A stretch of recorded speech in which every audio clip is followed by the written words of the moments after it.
Today we are going to start a new topic, that is hyperbola, which is the fourth part of the conic section. अब hyperbola की definition सबसे पहले हम लोग करते हैं। डेफिनेशन क्या होती है एज अ लेमैन, कि अगर हम लोगों ने हाइपरबोला डिफाइन करना तो हम लोग किस तरह से डिफाइन कर सकते हैं। It is defined as the set of all points whose distances set of all points whose difference of distances, ऐसे करते हैं, whose difference of distances from two fixed points is same. Two fixed points is same. जैसे ellipse में हम लोगों ने किया था कि अगर दो फिक्स्ड पॉइंट ले लेते हैं तो उन दोनों फिक्स्ड पॉइंट का किसी पर्टिकुलर मूविंग पॉइंट से डिस्टेंस कंसीडर करते हैं तो उन डिस्टेंसेस का सम जो है दैट ट्रेस एलिप्टिकल पाथ। लेकिन अगर हम लोग हाइपरबोला की बात करें तो यहाँ पे जो मूविंग पॉइंट है वहां पे हम लोग डिफरेंस कंसीडर करते हैं। डायग्राम बना के आप लोगों को दिखा देता हूँ। Let us consider this is a moving point P1 and this is moving point P2, and here we are having two fixed points F1 and F2। तो यहाँ पे P2 का F1 से डिस्टेंस निकालते हैं और P2 का F2 से डिस्टेंस। सिमिलरली P1 का हम लोग F1 से डिस्टेंस निकालते हैं और P1 का F2 से डिस्टेंस निकालते हैं। तो हमारे पास जो डिफरेंस आता है डिस्टेंसेस का that should be constant. And here difference का मतलब होता है कि जो दूर वाला डिस्टेंस है उसमें से पास वाला डिस्टेंस हम लोगों ने माइनस करना है, क्योंकि हम लोगों ने हमेशा पॉजिटिव टर्म लेनी है। तो अकॉर्डिंग टू फिगर हम लोग ये कह सकते हैं, अकॉर्डिंग टू डायग्राम, यहाँ पे देखिए P2F1 माइनस P2F2, ये देखिए P2F1 जो दूर बड़ा डिस्टेंस है और P2F2 स्मॉलर डिस्टेंस है। This is equals to P1F1 modulus minus P1F2 distance modulus. इसी तरह से लेट अस कंसीडर, मैं यहाँ पे कोई P3 पॉइंट ले लेता हूं तो अब की बार ये P3 पॉइंट का डिस्टेंस F2 से और P3 पॉइंट का डिस्टेंस F1 से, बट दिस टाइम यहाँ पे P3F2 डिस्टेंस ज्यादा है तो we will consider as P3F2 distance minus P3F1 distance. तो ये सारे का सारा जो डिफरेंस है डिस्टेंसेस का, this difference should be constant in case of hyperbola. और अगर हम लोग एनालिटिकल डेफिनेशन की बात करें, एनालिटिकल, तो उसमें मैं आप लोगों को यही बताता हूं कि मूविंग पॉइंट का फिक्स्ड पॉइंट से डिस्टेंस और एक फिक्स्ड स्ट्रेट लाइन से distance. Let us consider this fixed straight line and this is moving point P and this is fixed point S। तो ये लाइन L है, P पॉइंट का M से distance consider करना है, P पॉइंट का S से डिस्टेंस कंसीडर करना है। This time distance of SP over distance of PM, this will be equals to E and this should always be greater than 1। तो जो P पॉइंट का fixed point से distance है और P पॉइंट का जो फिक्स्ड स्ट्रेट लाइन है वहां से डिस्टेंस है, इसकी रेशियो हम लोग हमेशा करते हैं इसेंट्रिसिटी होती है, एंड इसेंट्रिसिटी की value is always greater than 1 in case of hyperbola. ठीक है बेटा जी, नोट कर लीजिए इतना, फिर इसके साथ रिलेटेड कुछ और डेफिनेशन भी करते हैं हम लोग। First one is here the two fixed points जहां से हम लोग वो डिफरेंस लेते हैं are called foci of the hyperbola। ठीक है जी, हाइपरबोला के फोकस इसको कहते हैं। उसके बाद second one, centre of the या mid point of the foci, mid point of the two foci is called the center of hyperbola,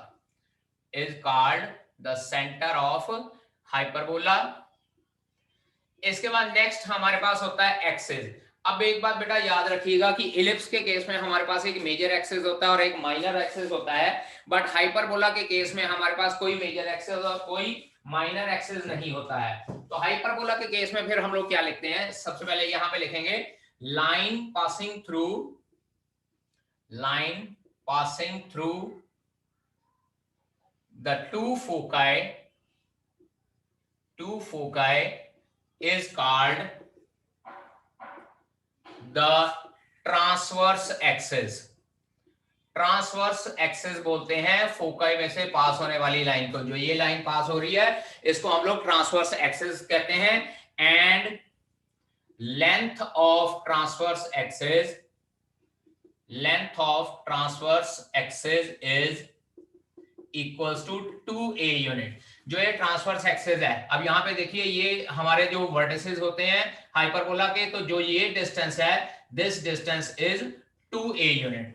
ठीक है जी. ये डिस्टेंस जो है दो वर्टिसेस के बीच में जो डिस्टेंस है that is known as transverse axis. और इसको हम लोग क्या जो इसकी लेंथ है दैट इज 2a यूनिट होती है. ठीक है जी. उसके बाद line passing through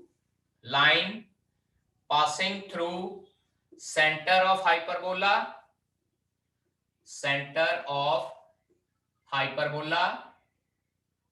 this is center of hyperbola, and perpendicular to transverse axis के perpendicular to transverse axis is called conjugate axis. अब कंजुगेट एक्सिस जो है लाइन जो इसका सर्कल हाइपरबोला का सेंटर है इसमें से लाइन पास होती है और perpendicular to the transverse axis. So this axis is known as conjugate axis. इसको हम लोग बेटा लिख लेते हैं दिस इज कंजुगेट एक्सिस. ठीक है जी. और जो लाइन फोकाई में से पास हो रही है that is known as transverse axis. ठीक है जी. नेक्स्ट डेफिनेशन है the point of intersection of hyperbola and transverse axis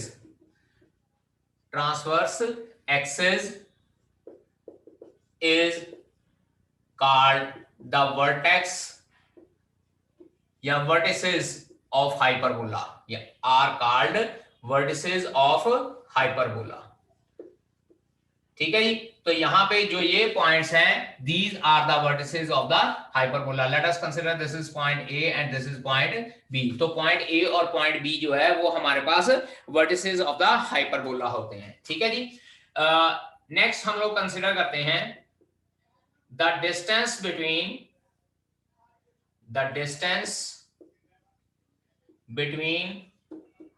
the two foci is considered as 2c.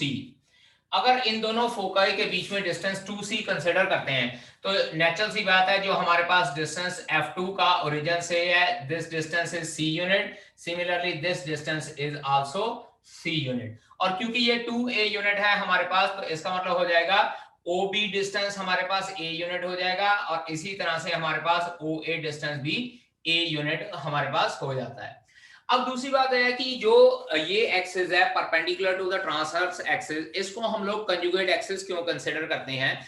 Conjugate term जो है वो इमेजिनरी नंबर्स के साथ एसोसिएटेड है. याद कीजिए कॉम्प्लेक्स नंबर में हम लोगों ने कंजुगेट ऑफ कॉम्प्लेक्स नंबर पढ़ा था. तो यहाँ पे इसको कंजुगेट एक्सिस इसलिए कंसीडर किया जाता है कि ये जो एक्सिस होता है ये हाइपरबोला को इंटरसेक्ट नहीं करता. तो हम लोग एक इमेजिन कर लेते हैं कि ये इसका एक एक्सिस है जो हाइपरबोला के लिए कंजुगेट एक्सिस कंसीडर करता है. अब इस जो कंजुगेट एक्सिस है इसकी लेंथ हम लोग 2b यूनिट कंसीडर करते हैं. लेकिन ये 2b यूनिट आता किस तरह से है. एक बात ध्यान दीजिए कि हम लोग दोनों हाइपरबोला के लिए इस तरह से टेंजेंट्स ड्रॉ करते हैं. दोनों हाइपरबोला के एक टेंजेंट इस तरह से ड्रॉ किया जाता है और दूसरा टेंजेंट इस तरह से ड्रॉ किया जाता है जो दोनों हाइपरबोला को टच करके निकलता है.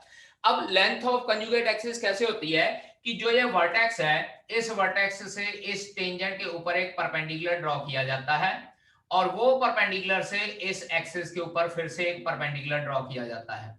तो जहां पे ये परपेंडिकुलर कट करता है that will be considered as the length of conjugate axis. दोनों साइड पे हम लोग परपेंडिकुलर ड्रॉ कर लेते हैं. तो चेक कीजिए let us consider this point is D and this point is E. तो DE will be the length of the conjugate axis. The length of the conjugate axis length of conjugate axis is considered as 2b units. 2b units consider की जाती है। तो इसका मतलब क्या हो गया हमारे पास, it employs length of semi transverse axis वो हो जाएगी हमारे पास a यूनिट, और length of semi conjugate axis वो हमारे पास हो जाती है b यूनिट। और इसके बाद जैसे इलिप्स में हम लोगों ने ए बी और सी के बीच में रिलेशन किया था, इसी तरह से हम लोग ए बी और सी के बीच में रिलेशनशिप फाइंड आउट करते हैं। तो relation between A B and C, A B और सी के बीच में रिलेशनशिप हमारे पास क्या आता है, A square plus B square is equals to C square. यहां पे चेक कर लीजिए कि ये हमारे पास जो डिस्टेंस है, दिस डिस्टेंस, ये d का यहां से डिस्टेंस c यूनिट है। इसी तरह से हमारे पास राइट एंगल ट्रायंगल जब बनता है तो ये this will be equals to a square plus b square is equals to c square. Pythagoras theorem लगा सकते हैं हम लोग। अगर आप लोग ये डिस्टेंस पाइथागोरस थ्योरम के अकॉर्डिंगली फाइंड आउट करना चाहते हैं, then you can find out from the page number 256। Page number 256 NCERT के ऊपर इसका रिलेशनशिप की डेरिवेशन आपको बताई हुई है, बट डेरिवेशन के हम लोग डीपली नहीं जाएंगे। हम लोगों को सिर्फ relationship between a square b square और c स्क्वायर चाहिए, and that relationship is given by a square plus b square is equals to c square. ठीक है जी।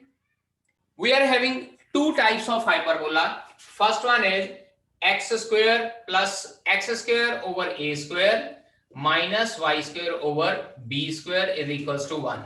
एक टाइप का हाइपरबोला हमारे पास होता है x square over a square minus y square over b square is equals to 1, और दूसरा हाइपरबोला हमारे पास होता है y square over b square minus x square over a square is equals to 1। दूसरा हाइपरबोला हमारे पास होता है y square over b square minus x square over a square is equals to 1। यहाँ पे बेटा ध्यान दीजिए, नेगेटिव साइन y वाली टर्म के साथ है, यहाँ नेगेटिव साइन हमारे पास x वाली टर्म के साथ है। अदरवाइज जैसे आपकी एनसीईआरटी की बुक है उसमें जो है वो इस तरह से लिखा हुआ है y square over a square minus x square over b square is equals to 1। NCERT की बुक के अकॉर्डिंगली x के नीचे वाली टर्म को हम लोग उन्होंने b कंसीडर किया हुआ है, but I will consider same term, x के नीचे हम लोग a ही कंसीडर करते हैं और y के नीचे b कंसीडर करेंगे। ठीक है जी। जो डायग्राम होती है हाइपरबोला x स्क्वायर और a square minus y square और b स्क्वायर इक्वल्स टू 1, ये वो हाइपरबोला होता है जिसका ट्रांसवर्स एक्सिस x एक्सिस होता है। So we will draw the diagram like this. This is the hyperbola whose equation is x square over a square minus y square over b square. This is focus f1, this is focus f2. Let us consider this is vertex, these two are the vertices, vertex v1 and this is vertex v2। ठीक है जी। अब यहाँ पे check कीजिए, जो distance है v1 और v2 का, this is a unit and again this is a unit. Similarly focus का डिस्टेंस c यूनिट है और इसी तरह से यहाँ पे भी फोकस का डिस्टेंस c यूनिट हो जाएगा। तो फोकाई यहाँ पे हो जाएंगे c,0 और यहाँ फोकस हो जाएगा माइनस c,0, और ये वर्टेक्स क्योंकि a यूनिट के डिस्टेंस पे है, this will B a,0 and this will B minus a,0। ठीक है जी। अब इसके बाद let us consider imaginary distance, यहाँ कंसीडर कर लेते हैं, this distance is b units. ठीक है जी। तो length of conjugate axis 2b unit हो जाएगा, लेंथ ऑफ ट्रांसवर्स एक्सिस हमारे पास 2a यूनिट हो जाएगा। और इसके बाद हमारे पास डायरेक्ट्रिसेस होती हैं, और मैंने आपको पहले भी बताया कि डायरेक्ट्रिसेस जो है वो फोकस के ऑपोजिट साइड पे होती हैं। तो हम लोग इस तरह से कंसीडर करते हैं कि इस जो हाइपरबोला है इसकी डायरेक्ट्रिक्स, एक डायरेक्ट्रिक्स ये हो जाएगी and second directrix is on this side. ठीक है जी। इस तरह से इसकी डायरेक्ट्रिसेस बनती हैं। सिमिलरली दूसरा हाइपरबोला हम लोग कंसीडर करते हैं, तो हमारे पास एक ये हो जाएगा and this one is the second. और ये वो हाइपरबोला है जिसका ट्रांसवर्स एक्सिस जो है y एक्सिस है और conjugate axis is x axis. Again this is the centre या ओरिजिन, मतलब हम लोग इसको ये कह सकते हैं कि this is the centre of the hyperbola, that is origin. उसके बाद let us consider this is f1 and this is f2। ठीक है जी। अब बेटा जी एक बात ध्यान दीजिएगा, सी हियर, यहाँ पे मैं एक्सप्लेनेशन करना चाह रहा हूं। अगर आप लोग बेटा जी all of you please see towards the board. अगर आप लोग Y square over B square minus x square over A square is equals to 1 consider कर रहे हो, then your vertices will be 0, B and 0, -b। Foci तो वही रहेंगे 0, c and 0, -c। लेकिन अगर आप वाई स्क्वायर और a square minus x square और b square equals to 1 equation consider करते हो, तो पुत्र जी आप लोगों ने वर्टेक्स यहाँ पे 0, a और 0, -a लगाने। तो थोड़ी सी कंफ्यूजन रिमूव करने के लिए हम लोग सिर्फ एक ही इक्वेशन कंसीडर करते हैं कि एक होती है एक्स स्क्वायर और a square minus y square और बी स्क्वायर, और दूसरी y square over B square minus x square over A square is equals to 1। मैं दोनों केसेस में एक्स के नीचे वाली टर्म को a कंसीडर कर लेता हूं। Again this distance is b unit और this distance is again b unit, और यहाँ पे कंजुगेट एक्सिस हम लोग कंसीडर कर लेते हैं, this is a unit distance and this is again a unit distance। ठीक है जी, और इसकी डायरेक्ट्रिक्स यहाँ पे इस तरह से एक डायरेक्ट्रिक्स ये हो जाएगी और दूसरी डायरेक्ट्रिक्स ये हो जाएगी जो एक्स एक्सिस के पैरेलल है। ठीक है जी, डायग्राम ड्रॉ कर लीजिए बेटा, फिर इसके बाद हम लोग टेबल्स ड्रॉ करते हैं कि जैसे हम लोगों ने इलिप्स के केस में इसेंट्रिसिटी डिफाइन की थी c ओवर a, तो यहाँ पे भी इसेंट्रिसिटी हम लोग डिफाइन करते हैं c ओवर a के हिसाब से ही। इस हाइपरबोला के accordingly eccentricity c over a हो जाएगी। अब यहाँ पे देखिए डायग्राम में ये जो c डिस्टेंस है a डिस्टेंस से बड़ा है, clearly c is greater than a, तो इसका मतलब यहाँ पे हमारे पास इसेंट्रिसिटी इज ग्रेटर देन 1 आ जाती है। लेकिन अगर हम लोग ये हाइपरबोला कंसीडर करते हैं तो यहाँ पे इसेंट्रिसिटी हम लोग c ओवर b के हिसाब से लिख सकते हैं। Clearly b distance is greater than the distance, b distance is smaller than the distance c। ये देखिए यहाँ पे ये c डिस्टेंस है, इसी तरह से यहाँ पे भी ये c डिस्टेंस है, और c डिस्टेंस b डिस्टेंस से बड़ा है, तो इस केस में भी हमारे पास इसेंट्रिसिटी ग्रेटर देन 1 आ जाएगी। ठीक है जी, दोनों केसेस में हमारे पास इसेंट्रिसिटी का फार्मूला क्या होता है, distance of focus from the centre divided by distance of vertex from the centre. ठीक है जी, सबसे पहले अब जब टेबल बनाना है तो हम लोग यहाँ पे लिख लेते हैं हाइपरबोला। दो तरह का हाइपरबोला होता है। फर्स्ट वन इज, पहले की इक्वेशन में लिख देता हूं, this is x square over A square minus y square over B square, x square over A square minus y square over b square is equals to 1, and second hyperbola is y square over b square minus x square over a square is equals to 1। दोनों cases में बेटा जी फिर बोल रहा हूं कि मैं x के नीचे वाली टर्म को a कंसीडर कर रहा हूं और y के नीचे वाली टर्म को b कंसीडर कर रहा हूं। सबसे पहले हमारे पास आ जाता है इसमें सेंटर। हाइपरबोला जो है स्टैंडर्ड हाइपरबोला, उसमें सेंटर हमारे पास 0, 0 ही हो जाएगा दोनों हाइपरबोला में। ठीक है जी, सेकंड केस हमारे पास आ जाता है फोकाई। फोकाई मतलब क्या है, इनके फोकस के हम लोगों ने कोऑर्डिनेट्स लिखने हैं। एक हो जाएगा c, 0 और दूसरा हो जाएगा -c, 0, और हम लोग यहाँ पे लिख लेते हैं प्लस माइनस ae, 0। अब यहाँ पे प्लस माइनस ae, 0 कहां से आया, जो मैंने इसेंट्रिसिटी की डेफिनेशन बताई है E equals to c over a, तो वहां से c की वैल्यू ae आ जाती है, तो प्लस माइनस ae, 0 हो जाएगा। उसके बाद वर्टिसेस, यहाँ वर्टिसेस हो जाता है a, 0 और दूसरा वर्टेक्स हो जाएगा हमारे पास -a, 0, that is on negative side of x axis. उसके बाद length of transverse axis, transverse axis की लेंथ क्या होगी, ट्रांसवर्स एक्सिस, और क्योंकि यहाँ पे ट्रांसवर्स एक्सिस x एक्सिस था तो इसकी लेंथ 2a यूनिट। उसके बाद length of conjugate axis, conjugate axis की लेंथ हम लोगों ने फाइंड आउट करनी है, and that will be equals to 2b units. ठीक है जी, आफ्टर दैट हमारे पास इसेंट्रिसिटी आती है। इसेंट्रिसिटी, एक तो फार्मूला इसेंट्रिसिटी का है हमारे पास E equals to c over a, और एक दूसरा फार्मूला हमारे पास ये होता है इसेंट्रिसिटी का, b square is equals to a square into e square minus 1। एक ये फार्मूला भी होता है हमारे पास इसेंट्रिसिटी का। जब हम लोग, ये फार्मूला कहां से ड्राइव होता है, जहां पे हम लोगों ने a square plus b square is equals to c square relationship लिखा था ना, उसका a b और c के बीच में, तो वहां पे हम लोग c की वैल्यू ae पुट कर देते हैं और वहां से ये फार्मूला डेराइव होता है b square is equals to a square into e square minus 1। याद कीजिए इलिप्स के केस में 1 माइनस ई स्क्वायर था, यहां हमारे पास ई स्क्वायर माइनस 1 है। ये भी एक तरीका है इस फॉर्मूले को याद रखने का, क्योंकि हाइपरबोला में इसेंट्रिसिटी ग्रेटर देन 1 होती है तो यहाँ पे ई स्क्वायर माइनस 1 होएगा। इलिप्स में इसेंट्रिसिटी लेस देन 1 होती है तो वहां पे 1 माइनस ई स्क्वायर लिखेंगे। ठीक है जी। इसके बाद नेक्स्ट हमारे पास आता है equation of directrices. Equation of directrices, इसमें भी हमारे पास जो इक्वेशन होती है वो इलिप्स के जैसे ही होती है, x is equals to a over e and x is equals to minus a over e ही होती है, सेम इक्वेशन होती है as ellipse. And after that length of latus rectum, length of latus rectum, और यहां पे भी length of latus rectum same वही होती है 2b स्क्वायर अपॉन a। जो लेंथ ऑफ लेटस रेक्टम हम लोगों ने इलिप्स में पढ़ी थी, same length of latus rectum इसमें भी होती है। अब बात करते हैं जो दूसरा हाइपरबोला है जिसका ट्रांसवर्स एक्सिस वाई एक्सिस होता है, तो उसमें फोकस हमारे पास क्या हो जाएंगे 0, c और 0, माइनस c। ठीक है, या और 0, प्लस माइनस बीई हो जाएंगे बेटा जी, कोऑर्डिनेट ऑफ फोकाई। और एक बात और, अगर हम लोग जैसे मैंने यहाँ पे आपको लिखा था ना कि हम लोग अगर वाई स्क्वायर ओवर ए square minus x square over B square consider करते हैं, तो पुत्र जी यहाँ पे फिर फोकस के जो कोऑर्डिनेट है that will be 0, plus minus A हो जाएंगे। ठीक है, तो ये कंफ्यूजन रिमूव करने के लिए हम लोग सिर्फ ए की इक्वेशन करते हैं, वाई स्क्वायर और b square minus x square और a square is equals to 1।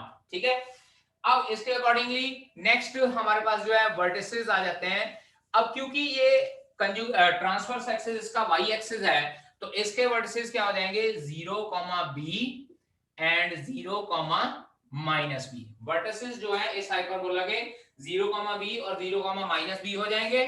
यहां length of transverse axis will be equals to 2b and here length of transverse axis will be equals to 2a हो जाएगी। ठीक है जी। After that eccentricity, again यहां eccentricity is equals to c over b, यहां eccentricity यहां पे लिखेंगे a square is equals to b square into e square minus 1। इसेंट्रिसिटी का फार्मूला अकॉर्डिंगली यहाँ पे ये हो जाएगा। उसके बाद डायरेक्ट्रिसेस की equation y is equals to B over E and y is equals to minus B over E हो जाएगी यहाँ पे, और length of latus rectum will be equals to 2a square upon b हो जाएगा। ठीक है, ओके स्टूडेंट्स, नोट डाउन कीजिए बेटा जी इसको। Okay students, let us start exercise 11.4। First question, again हम लोगों को हाइपरबोला की इक्वेशन गिवन है x square over 16 minus y square over 9 is equals to 1। और यहाँ पे फिर से वही बात कहा है, हम लोगों को फाइंड आउट करना coordinates of foci, vertices, eccentricity, length of latus rectum and of the hyperbola. ये चार चीजें हम लोगों को फाइंड आउट करने के लिए कही गई हैं। सबसे पहले हम लोग लिखेंगे इसको compare it with x square over A square minus y square over B square is equals to 1। तो ए स्क्वायर की वैल्यू आ जाती है हमारे पास 16 और बी स्क्वायर की वैल्यू हमारे पास आ जाती है 9। It implies a is equals to 4 and it implies b is equals to 3 आ जाता है हमारे पास। अब सबसे पहले हम लोगों ने फाइंड आउट करना है कोऑर्डिनेट ऑफ फोकाई। फोकाई के कोऑर्डिनेट फाइंड आउट करने हैं, that was equals to c, 0। तो पहले हम लोग क्या कर लेते हैं, a और b से हम लोग c निकाल लेते हैं। यहाँ पे देखिए वी नो दैट, फोकाई बाद में फाइंड आउट करते हैं, यहाँ पे लिखते हैं we know that a square plus b square is equals to c square. हमारे पास ये रिलेशनशिप है a और b के और c के बीच में। तो 4 का स्क्वायर प्लस 3 का square is equals to c square, और we can say that 25 is equals to c square. c की वैल्यू हमारे पास आ जाती है 5, और जब c की वैल्यू 5 आ गई, देयरफॉर अब सबसे पहले हम लोग लिखते हैं फोकाई। फोकाई हमारे पास है प्लस माइनस c, 0, यानी कि plus minus 5, 0 will be the foci for this hyperbola. तो इसका मतलब इस हाइपरबोला के फोकस हमारे पास क्या हो जाएंगे, प्लस माइनस 5, 0। और उसके बाद सेकंड वन इज वर्टिसेस। क्योंकि ये हाइपरबोला हमारे पास जो है एक्स स्क्वायर और ए स्क्वायर पॉजिटिव टर्म है, इसका मतलब ये वो हाइपरबोला है जिसका ट्रांसवर्स एक्सिस एक्स एक्सिस है। तो vertices will be equals to plus minus a, 0, यानी कि we can say that plus minus 4,0। चाहे तो आप इसको प्लस a,0 लिख लें और माइनस a,0 लिख लीजिए, चाहे इस तरह से कलेक्टिवली भी हम लोग लिख सकते हैं। ठीक है जी। After that third term eccentricity. Eccentricity हम लोगों ने फाइंड आउट करनी है। Eccentricity E is equals to C over A। C की वैल्यू 5, A की वैल्यू 4, तो इसका मतलब eccentricity E is equals to 5/4। Check कर लीजिए, 5/4 हमेशा 1 से ग्रेटर रहता है, आता है 1.25। सो एक आंसर हमारे पास ये हो गया। Second answer is this one. Third answer, and after that length of latus rectum. Length of LR, latus rectum की लेंथ हमारे पास क्या हो जाएगी इसमें 2b² अपॉन A, यानी कि 2 इंटू 3 का स्क्वायर डिवाइडेड बाय 4। ये इसके साथ कैंसिल आउट हो जाएगा। So our answer will be equals to 9/2 units. ठीक है बेटा जी। Now sixth question is 49y² minus 16x² is equals to 784। अब इस हाइपरबोला में भी हम लोगों ने यही फोकाई वर्सेस एसेंट्रिसिटी और length of latus rectum find out करनी है। तो मैंने आपको बोला कि पहले सबसे पहले राइट हैंड साइड पे +1 होना चाहिए। Divide both sides by 784। ठीक है जी। ये हमारे पास आ जाता है 49y² over 784 minus 16x² over 784 is equals to 1। अब 49 के टेबल पे ये कैंसिल आउट हो जाता है, तो ये y² over 16 minus x² over 49 is equals to 1 बनता है। और जब इस तरह से सॉल्व कर लेंगे, इसके बाद हम लोग लिखेंगे compare it with y² over a² minus x y² over b² minus x² over a² is equals to 1। तो b² की वैल्यू 16, a² की वैल्यू 49। इट एम्प्लाइज b की वैल्यू हमारे पास आ जाती है 4 और a की वैल्यू हमारे पास आ जाती है 7। ठीक है जी। अब इसके बाद हम लोगों ने इसेंट्रिसिटी, फोकस वगैरह फाइंड आउट करने हैं। तो लेट अस स्टार्ट, पहले हम लोग इसेंट्रिसिटी फाइंड आउट कर लेते हैं, उसके बाद फिर फोकस एक्सेट्रा फाइंड आउट करेंगे। अब यहाँ पे ये देखिए कि ये हाइपरबोला वो है जिसमें हमारे पास ट्रांसवर्स एक्सिस y एक्सिस था। वी नो दैट, अब यहाँ पे हम लोग लिखेंगे we know that a² is equals to b² into e² minus 1। यहाँ पे हमारे पास eccentricity a² is equals to b² into e² minus 1 हो जाएगी। So 49 is equals to 16 into e² minus 1। ठीक है जी। तो ये 49 over 16 is equals to e² minus 1। So e² की वैल्यू आ जाती है 49 ओवर 16 प्लस 1। यहां से e² की वैल्यू 65 ओवर 16, तो e की वैल्यू हमारे पास आती है √65 over 4। So eccentricity will be equals to √65 over 4। अब बात करते हैं फोकस की, फोकाई, और इसके फोकाई होंगे 0, प्लस माइनस BE टेबल के अकॉर्डिंगली। तो ये हो जाएंगे 0, प्लस माइनस 4 इंटू √65 ओवर 4, क्योंकि b की वैल्यू 4 थी, ये कैंसल आउट हो जाएगा। Focus will be equals to 0, plus minus √65। Second answer. Then vertices, इसके वर्टिसेस हो जाएंगे 0, plus minus b, that is 0, plus minus 4। और लेंथ ऑफ लेटस रेक्टम, एक ही आंसर हो जाएगा, length of LR, latus rectum की लेंथ हो जाएगी 2a² upon b, that is 2 into 49 over 4। Answer comes out to be 49 over 2 units. ठीक है जी। So that's all from my side. Sonia ma'am, please make me host for this